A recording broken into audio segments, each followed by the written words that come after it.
The Leafs just continue to find ways to get wins.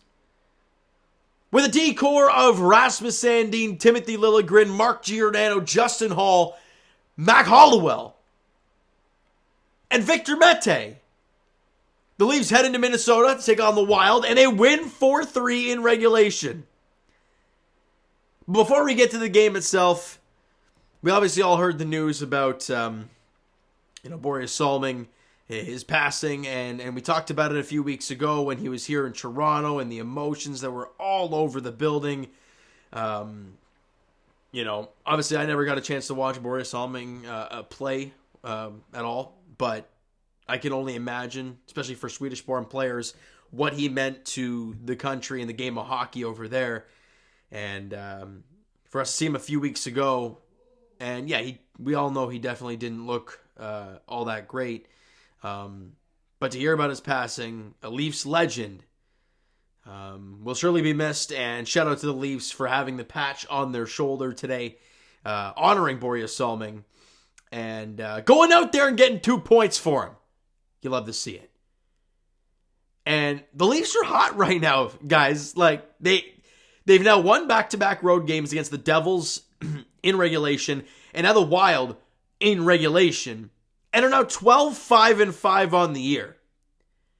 The Leafs have not lost a regulation game in 13. It's something along the lines of that. They're 6-1-3 in their last 10, which is outstanding. You know who else has been outstanding? Mitch Marner.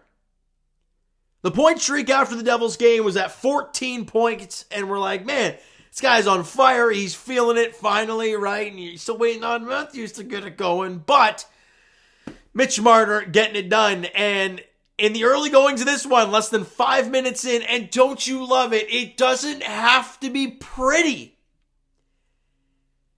There's never a bad shot on the net. There really isn't.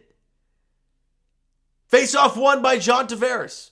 Back to the point, Timothy Liljegren, who drops it off for Mitch Marner, who spins around about the blue line and just floats one on. There's lots of screens in front. And it ends up hitting Matt Dumba and going past the goaltender. And the Leafs got a 1-0 lead. Marc-Andre Fleury has to go by him. And the Leafs got the lead 3:42 into the first period. Liljegren and Johnny T get the assist on that goal. And the Leafs are out in front early. Let me remind you, Leaf fans. I already said with the decor that we have out there today, we have no Morgan Riley, no TJ Brody, obviously no Jake Muzzin. Now Jordy Ben's out for at least a week or two. Things are not good on the back end for the Leafs. But they're finding ways to win. And you know a big part of that? Matt Murray. Now, we'll get to him in a second, and he was outstanding again today. The stats may not suggest it, and if you're just a stats reader and you don't watch the game, clearly you didn't watch it if you thought that Matt Murray didn't have a great game, because he was phenomenal.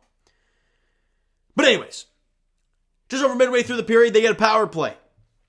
And Mark Giordano, love him. He's been phenomenal for this team all year long. Gets the puck behind his own net on the penalty kill, and he fires it up the middle of the ice. It gets knocked down. 10-15 seconds later, after some passing, it ends up at the back of the net. Kirill Kaprizov scores at 12:01 of the first period, and we are tied at 1. You get the puck, you get possession in your own end. Shorthanded, that puck's got to get out, Gio. He knows it, we all know it, but we're tied at 1.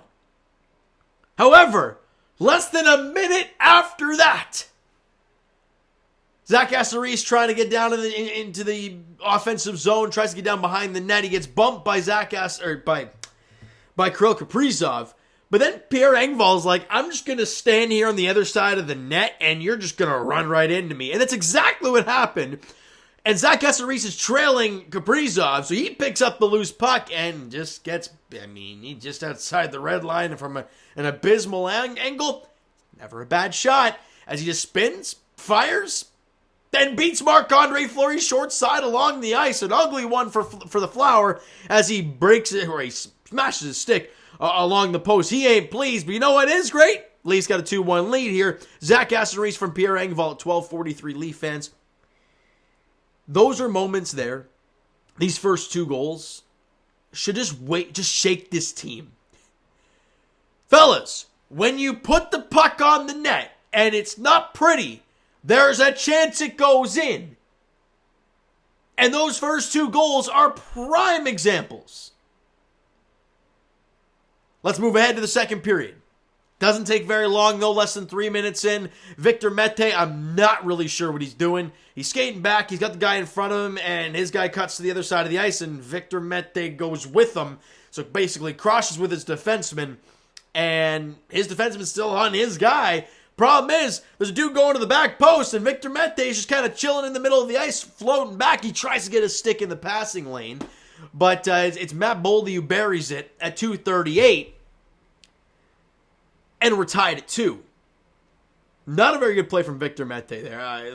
When you're a defenseman, and that's been my primary position basically all my life, you have a left and right D for a reason, my dude. You don't cross. And if you're crossing, make sure the other defender's getting his rear end over there. If he ain't, you better not be crossing him. And if you watch that play, if you watch that goal, you're thinking, man, where's his awareness of where he is on the ice? Because it was quite ugly. And it's a 2-2 game. Midway through the second period, John Tavares and them win a puck battle along the boards just inside the offensive zone blue line. And Johnny's got some room to skate. So he skates down the middle of the ice. Obviously, the defense collapses a bit. He passes it over to Giordano, who's streaking down from the left point. And Gio could have gone for a slap pass, try to be cute, doesn't, shoots it on. It's stopped. It was either stopped or was blocked by the defender in front. And where does it end up? Right in the breadbasket of Calle Yarncroc, who's got his rear end parked right in front of the net. And he bangs home the rebound into the wide open cage. And the Leafs get the lead back 3-2.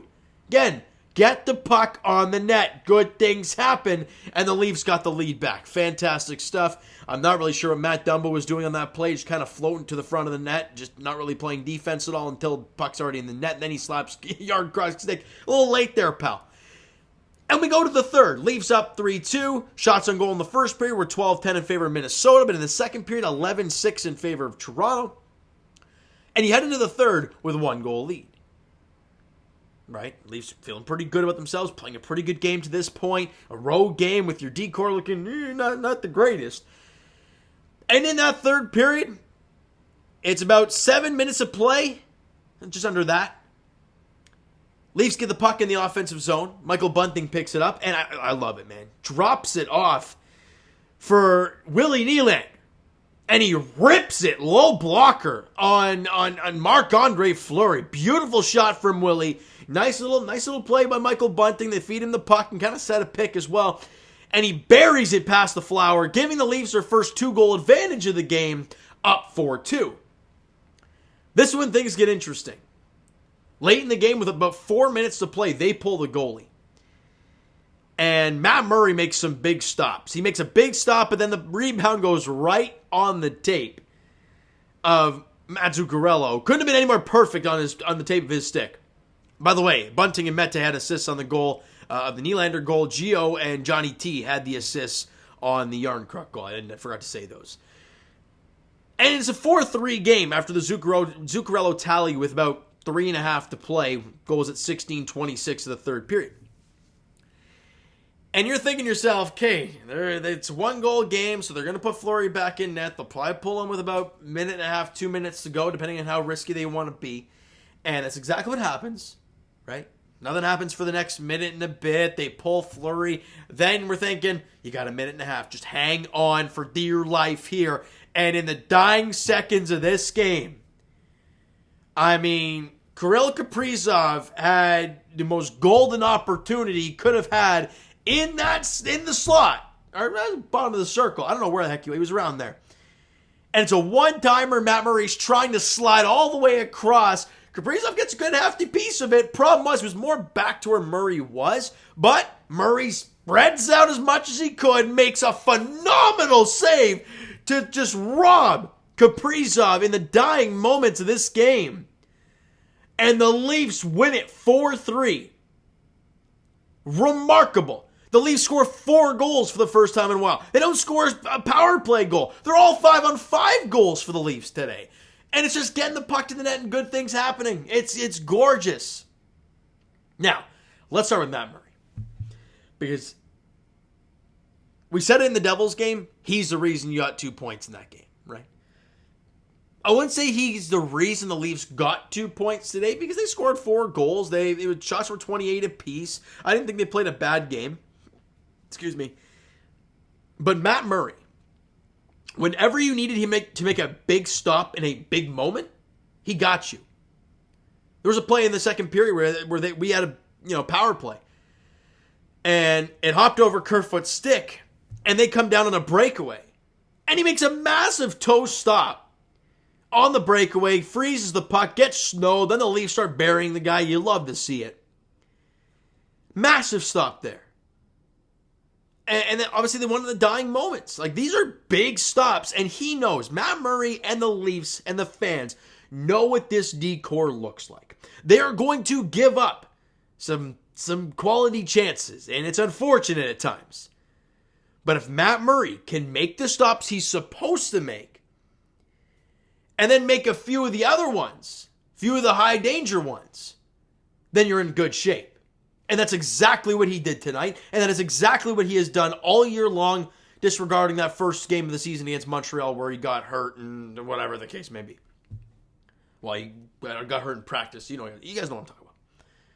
Key players in the game that didn't wear goalie pads. Johnny T. He had 2 assists in the game today. Only guy with a multi-point night for the Leafs. Shots on goal in the third period were 10-7 in favor of Minnesota. Makes sense. They were down a goal and then down 2 goals at one point. So they were trying to press. Makes sense. They won that shot total by 3, 10-7. And like I said, shots on goal for the game were 28 apiece. Special teams-wise, Leafs, like I said earlier, did not score a power play goal. They were 0 for 3. Minnesota was 1 for 2 on their power play. Scored on their first one in that first period, but not on the second one. And the Leafs did a job. The road trip continues, but they're continuing to pick up wins. And it's one game to the next. You can't expect these guys to win. Sorry, guys. You can't expect these guys to win every night. Because of this D-core, it's tough. It really is.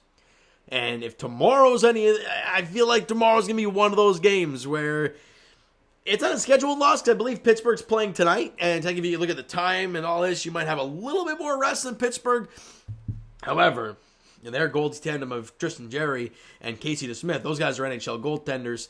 Eric Källgren's going to be in the cage for the Leafs tomorrow. And this D-core is on the second night of the back-to-back. And you're playing in Pittsburgh.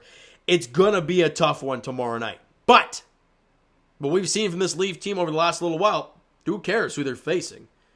They'll find a way to put a good effort in. And I love what we're seeing. Efforts. It's fun. It's good. It's entertaining. And you're winning hockey games. That's the end-all and be-all right there. You're winning games. That game is tomorrow at 7 p.m. between the Leafs and Pens in Pittsburgh. All right, does that wrap up the road trip? I think there might be one more on the road trip. Let me just check that real quick. Oh, yeah, they're in Detroit after that, and then I believe they come back home after that. So, you know what? You've done a phenomenal job in the first little bit of the roadie. Got to take care of business against Pittsburgh. That team, I don't actually have no idea. Let me just check here real quick for you guys how Pittsburgh's been recently. 10-7-3. They've won 4 consecutive games.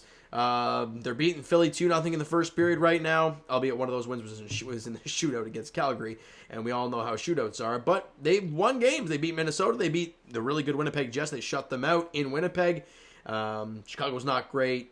Calgary hasn't been great. So maybe the test hasn't been big for the Pittsburgh Penguins, but they're winning hockey games.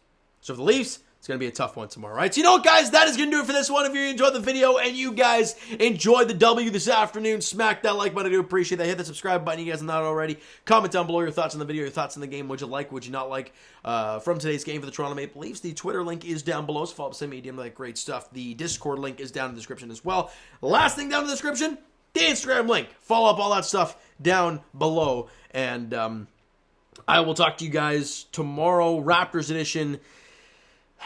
As they host Luka Doncic in the Dallas Mavericks. Who knows who the Raptors are going to have in the lineup tomorrow? It's going to be tough no matter what. And as for the Leafs, they're back in action tomorrow on the second night of a back-to-back between the Leafs and the Penguins. 7 p.m. puck drop there in Pittsburgh as the Leafs look to continue to build on their winning ways recently. And it's going to be a tough one. We'll have to wait and see how it all plays out, though. Thank you guys so much for listening and watching. I hope you enjoyed the video and the W this afternoon. Talk to you guys then.